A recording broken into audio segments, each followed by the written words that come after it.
Bem, pessoal, nós estamos aqui para orientar os treinandos que estão participando do curso de excelência na administração pública.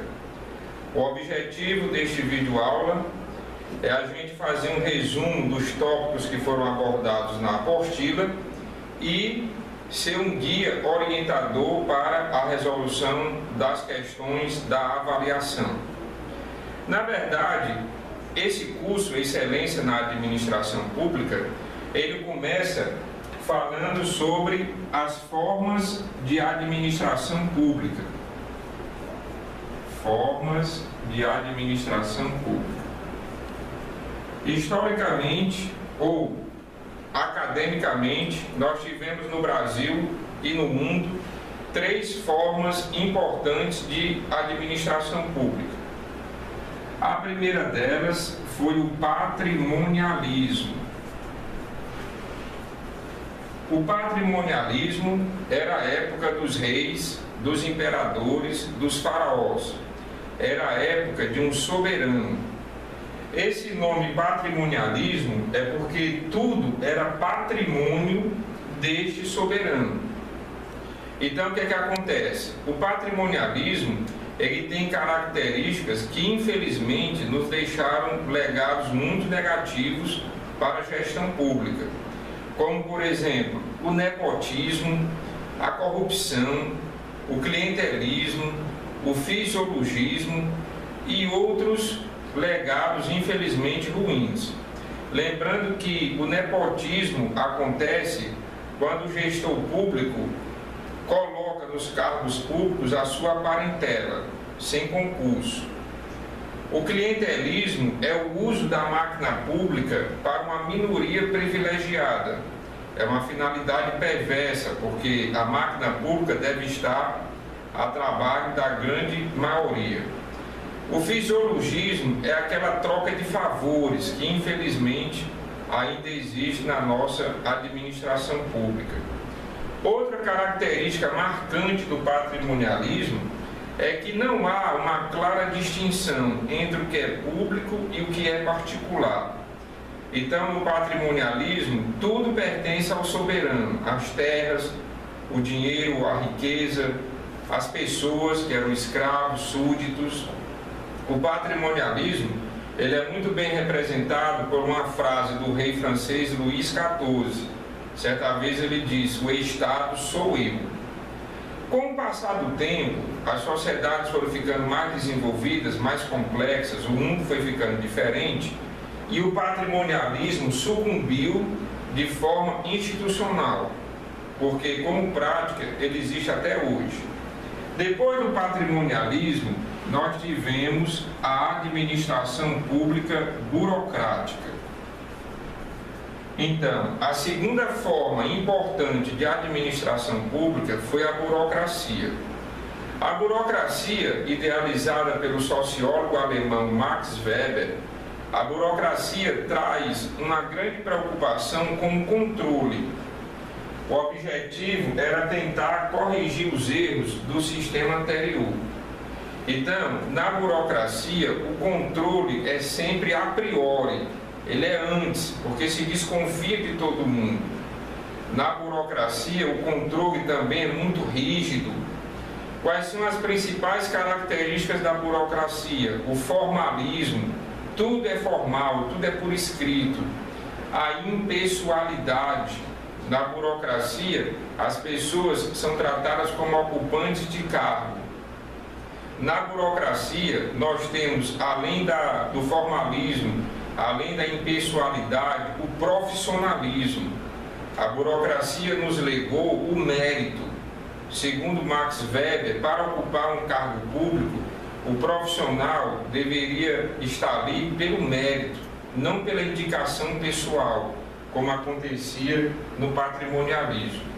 Entretanto, na prática, a burocracia trouxe várias disfunções. Disfunções foram anomalias, foram coisas ruins que aconteceram, não que ele quisesse, mas que na prática se verificaram. Uma disfunção significativa da burocracia é a superconformidade, que é o estágio de acomodação, ao regramento, às regras rígidas e muitas vezes sem beneficiar o cliente. Isso foi uma disfunção da burocracia. O ritualismo, a obediência cega às normas. A burocracia não prioriza o cliente. Quem é o cliente da gestão pública? É o cidadão que dirige demanda a ela. A burocracia não priorizou isso e, por isso, ela também sucumbiu de forma institucional, nos deixando legados como o mérito, onde aparece o concurso público, a avaliação de desempenho, o treinamento, são heranças boas da burocracia. Entretanto, uma gestão pública engessada, muito rígida, são também heranças ruins da burocracia. E aí nós temos o modelo de administração pública presente até os dias atuais, que é a administração pública gerencial. O próprio nome já diz, administração pública gerencial. Aqui, o gestor público é comparado com um gerente. A administração pública, quando passa a admitir o modelo gerencial, ela se inspira na administração das empresas particulares. Ela não copia, que uma coisa é ser público, outra coisa é ser particular. Mas ela se inspira. Se inspira como? Para não desperdiçar, para ter o cliente como sendo o centro das atenções, o foco da atuação de toda a repartição é o cliente, que no caso da gestão pública é o cidadão que dirige e demanda a repartição pública. Então, todo servidor público, ele deve ter consciência da sua missão, que é servir ao público. Ninguém sai de casa e procura uma repartição pública para se divertir, é para resolver alguma coisa. E a sociedade espera encontrar lá um servidor público proativo, interessado, preocupado em ajudar a pessoa que ali está. Então, deixar as pessoas em longas filas, demorar muito para atender, não ter cortesia no atendimento, são as grandes reclamações ou queixas que a sociedade faz em relação à gestão pública. O modelo gerencial, ele veio se contrapor a isso. Tanto é que, dos princípios constitucionais, o princípio da eficiência ganha muita relevância na administração pública gerencial. Devemos lembrar que o princípio da eficiência, ele surgiu 10 anos a posteriori à Constituição de 88. Através da emenda constitucional de número 19, surge o princípio da eficiência, afirmando que o Estado deve prestar um bom serviço à sociedade, um serviço de qualidade e que custe pouco aos cofres públicos. Então, a eficiência é realmente um conceito ligado à produtividade, é você conseguir fazer mais gastando menos. A administração pública gerencial, ela trouxe um controle a posteriori, ao contrário da burocracia, que era um controle a priori. Na burocracia, o controle era nos processos. Na reforma gerencial, o controle é nos resultados. Portanto, é um comportamento de gestão muito diferente. Além dessas formas de administração pública, o curso que você está participando, ele também aborda um programa do governo voltado para a excelência na gestão pública, que é o chamado GES Pública. E nesse momento é importante a gente reforçar o conceito de excelência. Excelência é o padrão mais elevado de desempenho. É você atuar no máximo da sua capacidade, na plenitude do uso dos seus recursos. Excelência não é só você ficar acima da média, é você conseguir ficar acima dos seus concorrentes. A busca pela excelência é uma busca incessante, que está ligada a um aprimoramento contínuo de todos os processos que a empresa pratica. No GES Pública, nós temos um programa do governo constituído por 8 critérios em que as organizações públicas sofrem ou recebem uma autoavaliação. Significa dizer que elas vão melhorando com o passar do tempo, elas vão se aperfeiçoando naqueles 8 critérios que envolvem resultados, valorização das pessoas, a questão da estratégia, do planejamento. Tudo isso está dentro desse programa chamado GES Pública e que faz parte do conteúdo que você está estudando. Então, se a gente pegar aqui a avaliação do curso, nós temos as 3 primeiras questões, aliás, nós temos as 7 primeiras questões mencionando as formas de administração pública. Então, se você estiver com a sua avaliação aí, vai ser interessante você me acompanhar. A primeira questão diz assim: complete a frase a seguir com a opção correta. Ou é uma forma da administração pública que se caracteriza pela privatização do Estado. Cuidado para não confundir até aqui o texto com a questão da privatização da reforma gerencial. Por que a gente vincula a privatização à reforma gerencial? Porque no Brasil, quem implantou a administração pública gerencial foi o presidente Fernando Henrique Cardoso, em 1995, através de um documento chamado Plano Diretor da Reforma do Aparelho do Estado. Na verdade, as ideias da administração pública gerencial, com o formato que se teve, elas surgiram nos Estados Unidos em 1994, com o lançamento do best-seller Reinventando o Governo, de David Osborne e Ted Gabler. As ideias ganharam o mundo e chegaram ao Brasil um ano depois, já na era Fernando Henrique Cardoso. Então, a palavra privatização aqui, ela pode levar o candidato ou o aluno treinando a confundir com essa questão gerencial.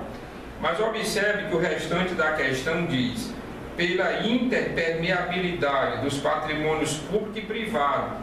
Ou seja, a gente não sabe o que é público e o que é privado. E onde foi que isso aconteceu? Em qual dos 3 modelos?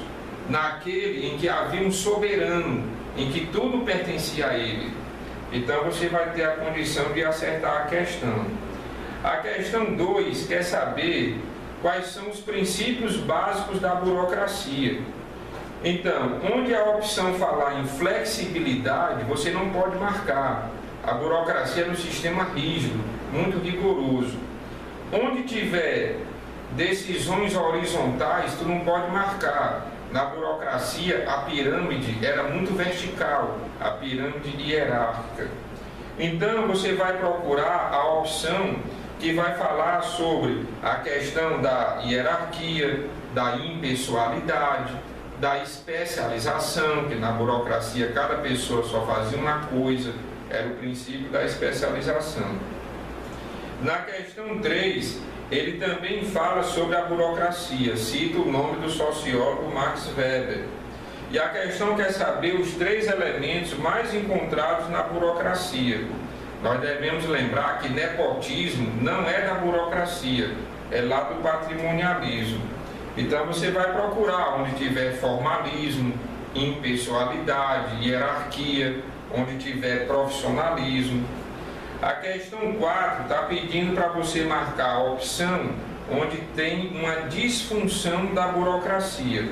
É muito importante você não confundir característica com disfunção. Como eu disse, disfunção foi algo que deu errado na prática. Então, por exemplo, formalismo é característica, não é disfunção. Hierarquia é característica da burocracia, não é disfunção. O que é disfunção da burocracia? A superconformidade, as decisões muito centralizadas e categóricas. Essas características e essas disfunções também separadas no material didático que você recebeu. A questão 5 quer saber qual é o princípio constitucional que diz que o Estado deve prestar um bom serviço ligado às necessidades do cidadão. Já neste vídeo aula eu comentei qual era esse princípio, então você não deve ter dificuldade para achar.